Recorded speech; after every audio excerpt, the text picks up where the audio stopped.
Olá pessoal, bom dia, boa tarde, boa noite a todos os senhores que são inscritos no nosso canal Anotações de Processo Civil. Se você ainda não é, eu sou o professor Arthur Vieira e depois que eu concluí o meu doutorado em Direito Processual, eu resolvi me dedicar a esses veículos de comunicação para que eu pudesse transmitir aos senhores conhecimento jurídico de qualidade e de forma gratuita.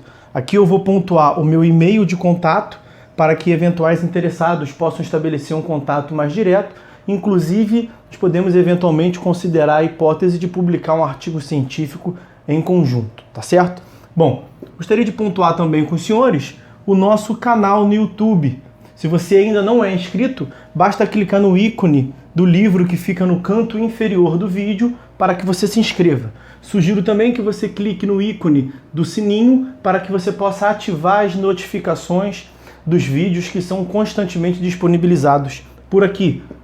Gostaria de apresentar também aos senhores a nossa plataforma acadêmica, arturvieiracursos.com.br, arturvieiracursos.com.br, onde os senhores encontrarão cursos online de modo gratuito, inclusive com a emissão de certificado válido em todo o território nacional. Tá certo? Então, após a pausa, nós vamos tratar do vídeo de hoje.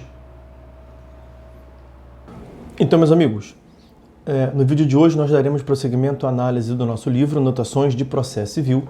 Nós estamos na terceira parte do livro que trata sobre os processos nos tribunais.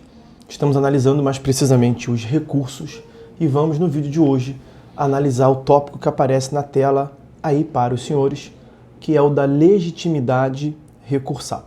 Vamos a ela. Legitimidade recursal, só para recordar, como um dos pressupostos intrínsecos de admissibilidade dos recursos, como nós terminamos o vídeo anterior. Nos termos do artigo 996 do CPC de 2015, detém legitimidade para recorrer as partes, terceiros com interesse jurídico na causa e o Ministério Público. Quanto ao terceiro, a lei está essencialmente a referir-se àquele que até então não vinha participando do processo e nele intervém precisamente ao recorrer. Ou seja, trata-se de uma modalidade de intervenção de terceiro no momento recursal. Para que se configure sua legitimação recursal, o terceiro há de demonstrar seu interesse jurídico na causa. O parágrafo único desse artigo 996 procura estabelecer parâmetros, ainda que muito gerais e não de todo completos, para a definição do interesse do terceiro apto a justificar sua legitimidade recursal. Aspas, cumpre ao terceiro demonstrar a possibilidade de a decisão sobre a relação jurídica, submetida à apreciação judicial, atingir direito de que se afirme titular, o que possa discutir em juízo como substituto processual. Vale dizer, é necessário que o terceiro demonstre que há interdependência entre seu interesse de intervir e a relação jurídica já submetida à apreciação do juiz. Basta a possibilidade de o terceiro sofrer prejuízo reflexo, desde que jurídico, para que fique caracterizada sua legitimidade para recorrer. Assim, as hipóteses de interesse jurídico aptas a embasar a legitimidade recursal do terceiro são aquelas configuradoras da assistência litisconsorcial e da assistência simples. O recurso do terceiro interessado constitui um modo especial de ocorrência dessas espécies interventivas, que podem ocorrer a todo tempo e em qualquer grau de jurisdição, a teor do parágrafo único do artigo 119 do CPC. Mas cabe distinguir, em primeiro lugar, a demonstração do interesse jurídico na causa, que é necessária para a configuração da legitimidade recursal, em segundo lugar, de outro lado, da demonstração do interesse em recorrer, que concerne a outro pressuposto de admissibilidade.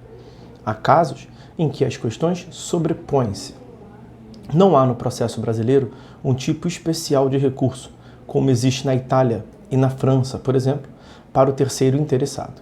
Ele se vale do mesmo recurso que as partes usariam seguindo o mesmo regime recursal.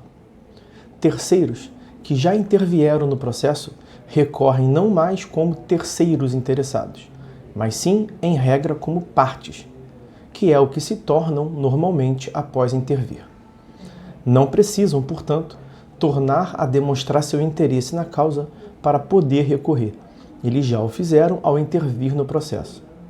Isso se aplica ao assistente litisconsorcial, ao chamado ao processo, ao denunciado à lide e ao citado no incidente de desconsideração da personalidade jurídica, da personalidade societária. O assistente simples não assume a plena gama de poderes de parte, mas está legitimado a recorrer, inclusive no caso de inércia do assistido, como consta do parágrafo único do artigo 121 do CPC. Fica obstada sua legitimidade recursal apenas quando o assistido aquiescer com a decisão, que é a regra, o princípio extraível do artigo 122 do CPC. A atuação do assistente simples ela é condicionada à vontade do assistido. É o que diferencia basicamente, do ponto de vista da atuação dos assistentes, o assistente simples do assistente litisconsorcial. O amicus curiae terá sua gama de poderes fixada pelo juiz ao deferir sua intervenção. Artigo 138, parágrafo 2º, o que pode abranger, inclusive, a definição de sua legitimação recursal. Normalmente, não se atribui a faculdade de recorrer ao amicus, mas, independentemente disso, ele está legitimado para recorrer da decisão que julgar o incidente de resolução de demandas repetitivas, como se vê do parágrafo 3º do artigo 138. Também está legitimado a recorrer de decisões que atinjam diretamente sua própria esfera pessoal, por exemplo, uma pena por litigância de má-fé. Em outros casos em que a lei lhe confere expressamente essa legitimidade, como se dá com o caso da CVM, que tem legitimidade recursal subsidiária das partes, nos termos do artigo 31, parágrafo 3º da Lei 6385 de 76. A parte está legitimada para recorrer independentemente de sua legitimidade para a causa. Se ela figura no processo como parte, está legitimada recursalmente, ainda que seja parte ilegítima. Eventualmente, o recurso dela destina-se até a discutir a sua legitimidade para a causa. O réu que permaneceu revel até o momento da decisão também está legitimado a recorrer.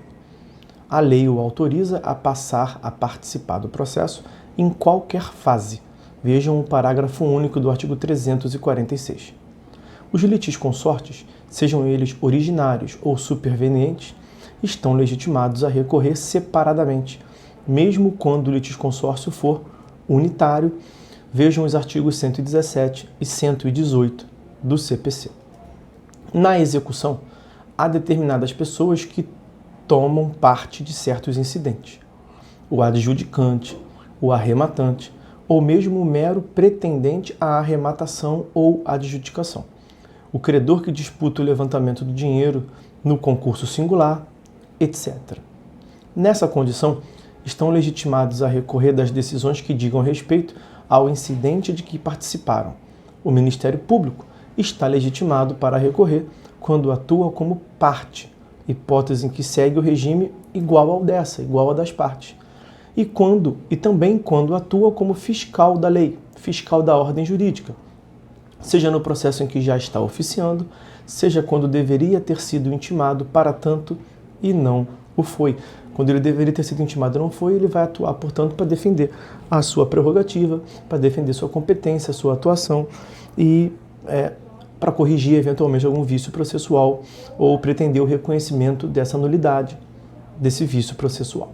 Bom, vamos fazer um corte no vídeo por aqui, meus amigos, para evitar que ele fique demasiadamente extenso, especialmente por conta de que o próximo tópico que nós veremos, o interesse recursal, que é um terceiro pressuposto, requisito intrínseco de admissibilidade dos recursos, o interesse recursal, ele é um tópico um pouco mais extenso, que eu quero ver com os senhores com calma, de modo separado, a partir do próximo vídeo. Então, nós dedicamos esse vídeo exclusivamente à análise da legitimidade recursal e de suas considerações, suas características todas, tá certo? Então, nós vamos ficando por aqui. Por hora é só, meus amigos. Fiquem todos com Deus e até a próxima.